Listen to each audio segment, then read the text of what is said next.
آج بہت زیادہ گدو کے بعد میری ملاقات عمران خان صاحب کے ساتھ ہوئی۔ ہم سیشن کورٹ میں گئے، وہاں سے پرمیشن ملی، پھر نئی ملاقات کرنے دی گئی۔ ہم کنٹمپٹ آف کورٹ میں گئے، پھر اس کے بعد ہائی کورٹ میں گئے اور ہائی کورٹ کے آرڈر پر پھر ہماری ملاقات کی پرمیشن ہوئی۔ میں آج خان صاحب سے ملا مدتوں بعد، کیونکہ پہلے اکثر و بیشتر جب جاتے تھے ملاقات ہو جاتی تھی، لیکن خان صاحب پہلے سے زیادہ بھی اس وقت وہ طاقتور ہے، پہلے سے زیادہ ہے، وہ اپنے افکار، نظریات اور راہ پر وہ ڈٹا ہوا ہے، ان پر ایمان اور باور یقین رکھتا ہے، پہلے سے زیادہ خدا پر ایمان میں اضافہ ہوا ہے، اللہ پر توکل بڑا ہے، ہمت بڑی ہے، شجاعت بڑی ہے، بہادری بڑی ہے اور امید بھی بڑی ہے۔ وہ اس جدوجہد کو آزادی کی جدوجہد کہتے ہیں، اپنے وطن کو اس طرح سے بنا دے کہ ہر کوئی آزادی اظہار اور جتنے بھی اس کے بنیادی انسانی حقوق ہیں، عقائد کی آزادی ہے، اظہار اور بیان کی آزادی ہے، فری موومنٹ کی آزادی، جتنی بھی آزادیاں ہیں لوگوں کو ملیں، ہمارے عدلیہ اور ادارے باوقار ہوں، ہماری پارلیمنٹ باوقار ہو، وہاں جو لوگ بیٹھے ہوں وہ عوام کے حقیقی نمائندے ہوں، پیسوں کے ذریعے، کرپشن کے ذریعے، فساد کے ذریعے، زبردستی لوگوں کو ڈرا دھمکا کر ووٹ لے کر پارلیمنٹ میں نہ جائیں، دھاندلی کے ذریعے نہ جائیں۔ آزاد کرنا ہے، تمام اداروں کو آزاد کرنا ہے، اور یہ جنگ آزادی کی جنگ ہے، وطن کی آزادی کی، وطن کو اس کا وہ جو مقام دنیا کے اقوام اور ممالک میں ہونا چاہیے اس مقام تک پہنچانے کے لیے۔ تو بہت وہ پر امید بھی ہیں ماشاءاللہ، انہیں جو کچھ بھی اچھے کنڈے اختیار کیے جا رہے ہیں ان کے خلاف، اور کوشش کی جا رہی ہے کہ ان کو ڈرا دیں، دھمکا دیں، پریشان کریں، وہ انہیں پریشان ہونے والے نہیں ہیں، بلکہ پریشان کرنے والے خود پریشان ہو رہے ہیں۔ وہ گولیاں ان کو ماری کی، وہ نہیں ڈرے، جیل میں لایا گیا نہیں ڈرے، اور کہتے تھے کہ 2 دن بھی جیل میں نہیں گزار سکے گا۔ وہ بہادر انسان ہے، خدا پر مضبوط ایمان رکھتا ہے، اللہ پر توکل رکھتا ہے۔ اور آخری بات جو ہوئی تو انہوں نے کہا کہ لوگوں کو پیغام دے دینا کہ ہم آزادی کے لیے اٹھے ہیں، یہ آزادی کی جنگ ہے، یہ الیکشن، یہ وہ الیکشن ہے جو وطن کو آزاد کرے گا، غلامی سے نجات دلائے گا۔ غیروں کے غلام بن کے رہنا یہ قرآن کے خلاف ہے، صرف غلامی اللہ کی اور کسی کی غلامی نہیں ہے، بندہ صرف اللہ کا اور کسی کا بندہ نہیں ہے۔ لہذا وہ قرآن کا انہوں نے جو مطالعہ کر رہے ہیں، قرآن کو جو پڑھ رہے ہیں، وہ خود کہتے ہیں کہ میری نالج میں بہت اضافہ ہو رہا ہے۔ تو انسان جب جیل میں جاتا ہے تو وہ سیکھتا ہے، کہتے ہیں مجھے اللہ نے توفیق دی ہے سوچنے کی، فکر کرنے کی، مطالعہ کرنے کی، پڑھنے کی۔ زندگی اتنی ہنگامہ خیز تھی کہ پڑھنے کا موقع نہیں ملتا تھا، مطالعہ کرنے کا موقع نہیں ملتا تھا جتنا چاہیے تھا۔ الحمدللہ عبادت کا بھی بہترین موقع ملتا ہے، قرآن کی تلاوت کا موقع ملتا ہے۔ کہتے ہیں 3 بار قرآن ختم کیا ہے، اس طرح سے پھر اب باقاعدہ قرآن کو تفسیر کے ساتھ اور مفاہیم کے ساتھ پڑھ رہا ہوں۔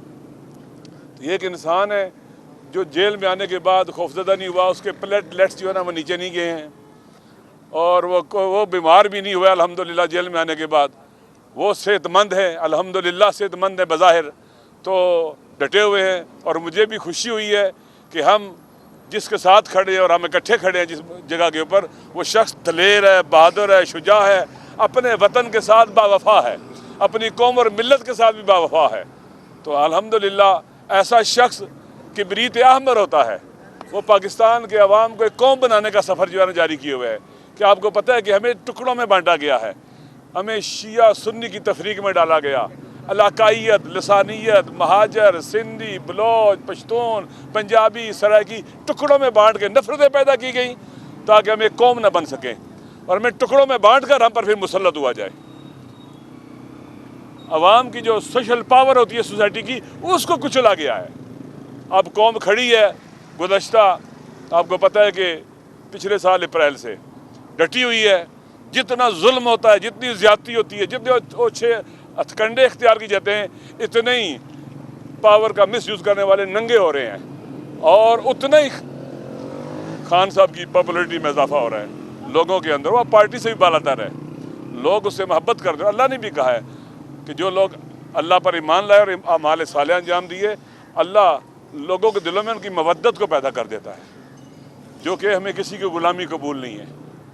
آزادی کی بات کرے، حریت کی بات کرے، شجاعت اور بہادری کی بات کرے، تو ایسا شخص واقعاً پاکستان کی سرزمین پر، آپ جانتے ہیں کہ لیڈروں کو آپ جانتے ہیں پاکستان کے جو لیڈر ہیں سارے کے سارے، ان کے حلیوں سے آپ واقف ہیں.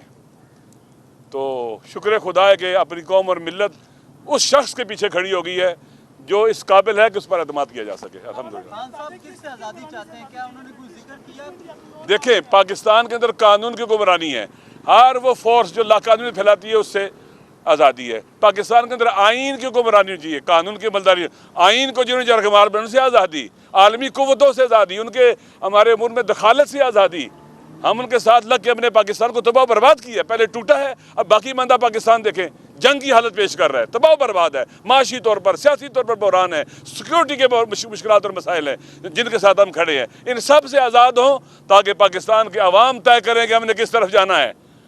پاکستان کے عوام طے کرے کہ ہماری منزل کیا ہے, راستہ کیا ہے, ہم نے ادھر جانا ہے. نہ یہ کہ ہمارے لیے باہر سے طے ہو جائے اور وہ فیصلہ کریں اور ہم جناب ان کے غلاموں کی طرح سر جھکا کے اس پر عمل کریں. میرے خیال میں نہ یہ قرآن اجازت دیتا ہے, نہ سنت, نہ انبیاء اولیاء خدا, نہ ہمارے شہداء اور وہ عظیم لوگ جو ہمارے پیشرو تھے, کوئی بھی نہیں اجازت دیتا کہ ہم غلامی کی توق گلے میں ڈال کر سر جھکا کر ان ظالموں کے پیچھے چلیں جو غزہ کے بچوں کے قاتل ہیں. امریکہ غزہ کے بچوں کا قاتل ہے, اسرائیل غزہ کے بچوں کا قاتل ہے. اس نے کہا تھا ہم اسرائیل کو تسلیم نہیں کریں گے. امریکہ کو کہا تھا کہ ہم غلامی قبول نہیں کریں گے. آج آپ دیکھ لیں غزہ میں کون قاتل ہے. 30,000 کے قریب بچوں کا, عورتوں کا اور مردوں کا, بے گناہوں کا قاتل اسرائیل. اس کے ساتھ آپ سفارتی تعلقات قائم کرنا چاہتے تھے جو قاتل ہے. اور امریکہ جو اس کو اسلحہ بھیج رہا ہے, جہاز دے رہا ہے, توپیں دے رہا ہے, سب کچھ دے رہا ہے اس کو اسلحہ. اور امریکی کمانڈ اینڈ کنٹرول سینٹر وہاں بنا ہوا ہے غزہ کے لوگوں کو مارنے کے لیے, ان بچوں عورتوں کو مارنے کے لیے. تو ان سے آزادی. عرب حکمران ان کے غلام ہیں. دیکھیں سب کچھ رکھنے کے باوجود ان کے ہاتھ بندھے ہوئے قیدیوں کی طرح ہیں, وہ غلام ہیں. وہ امریکہ کے مقابلے میں غزہ کے مظلوموں کی حمایت نہیں کر سکتے. اس لیے آزادی وسیع معنی رکھتی ہے اور انشاءاللہ ہم آزادی کے سفر میں اکٹھے ہیں اور خون کے آخری قطرے تک, آخری سانس تک اس راستے پہ چلتے رہیں گے. شکریہ.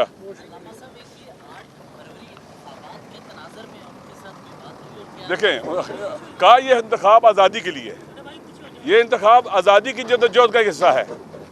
لہٰذا اس انتخابات میں بھرپور شرکت کرنی ہے, نہیں ڈرنا ہے, ووٹ ڈالنا ہے.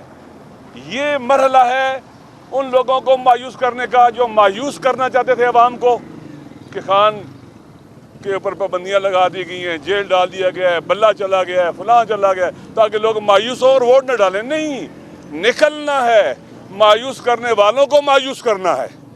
اور یہ آپ قانونی حق ہے پاکستان کے عوام کا, حق کے انتخاب. یہ جیسے رائٹ ٹو لیو ہے نا, یہ حق ہے انسانوں کا, حق کے انتخاب بھی ان کا رائٹ ہے. لہٰذا اس سے کوئی ان کو نہیں چھین سکتا. نکلیں گھروں سے باہر, ووٹ ڈالیں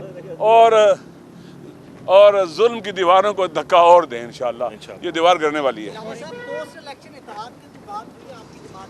دیکھیں بات سنیں, ہم اکٹھے ہیں, یہ سفر ہمارا اکٹھا ہے, بیانیے پر ہم نے اکٹھے سائن کیے ہوئے ہیں اور انشاءاللہ یہ راستہ عزت کا راستہ ہے اور پھر قربانی دینے کا راستہ ہے. ہم کربلا والوں کے ماننے والے ہیں, ہم قربانی دینے میں سب سے آگے ہوں گے انشاءاللہ.